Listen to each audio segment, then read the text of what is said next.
नमस्कार दोस्तों मैं सरिता आपका अपने इस चैनल पर एक बार फिर से स्वागत करती हूँ। दोस्तों आज हम बात करने वाले हैं कुछ ऐसे लोगों के बारे में जो अपने नसीब के भरोसे बैठे हुए हैं, जो अपने नसीब के भरोसे कुछ भी काम नहीं करते, जो बिस्तर में पड़े पड़े सिर्फ ये सोचते रहते हैं कि एक दिन वो इतने अमीर इंसान बन जाएंगे कि सारी दुनिया उनके कदमों में झुक जाएगी।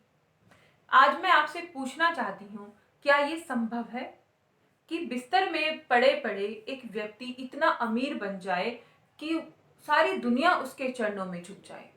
ऐसा हो सकता है जब तक कोई बड़ा चमत्कार ना हो। लेकिन साधारण तौर पर ऐसा होना नामुमकिन है, मुश्किल है। तो ऐसे लोगों को क्या करना चाहिए? ऐसे लोगों को बिस्तर पे ही पड़े रहना चाहिए या उठकर उन्हें कुछ काम करना चाहिए? श्री कृष्ण ने गीता में बताया है, महाभारत में उन्होंने जब उपदेश दिए थे तो उन्होंने बताया था कि कर्म कीजिए। कर्म करना हर व्यक्ति के लिए अनिवार्य है और जो व्यक्ति कर्म नहीं करता वो अपने जीवन को कलंकित करता है। तो कर्म करना हर एक व्यक्ति के लिए बहुत जरूरी है। ये बाद में हम तय करते हैं कि आपका जो कर्म आपने किया है वो कितना सही है या कितना गलत। लेकिन यहाँ पर अनिवार्य है कि कर्म कीजिए, कुछ काम जरूर कीजिए। अपनी जीवन को चलाने के लिए, उसे आगे बढ़ाने के लिए कर्म कीजिए, काम कीजिए। श्री कृष्ण ने साथ ही साथ ये भी बताया था कि बहुत से लोग ऐसे बैठे रहते हैं कि हमें तो कुछ नहीं आता, हम तो किसी भी क्षेत्र में परफेक्ट नहीं है। परफेक्ट काम करने से अच्छा है आप कुछ करें, गलत ही करें बेशक, आप उससे सीखेंगे। आप परफेक्ट काम करने के चक्कर में बैठे रहते हैं और आप जो आपको आता भी है वो भी आप नहीं कर पाते। तो जो भी काम आपको जैसे भी आता है उसे वैसे शुरू कर दीजिए और धीरे धीरे परफेक्शन आपको उसी में मिल जाएगा। दोस्तों हमारे द्वारा किए गए कर्म ही हमारे भविष्य को निर्धारित करते हैं, वो हमारे भविष्य को बनाते या फिर बिगाड़ते हैं। हमारे खुद के हाथों में होता है कि हम अपने भविष्य को बनाएंगे या फिर बिगाड़ेंगे। कर्मों का जो फल होता है वो हमें जरूर मिलता है और जब कोई व्यक्ति निष्कर्म है, वो कर्म ही नहीं कर रहा है तो और वो फल की इच्छा इतनी ज्यादा किए हुए है तो बताइए उसे फल कैसे मिलेगा? फल भी तो तभी मिलेगा जब हम कर्म करेंगे। तो कर्म करने से कभी भी मत झिझकिए। कर्म यानी कि कोई भी काम, चाहे छोटा है या बड़ा है। मेरी नजरों में कोई भी काम छोटा नहीं होता है। छोटा होता है तो इंसान का सोचना, उसके विचार छोटे होते हैं। कोई भी काम छोटा नहीं होता।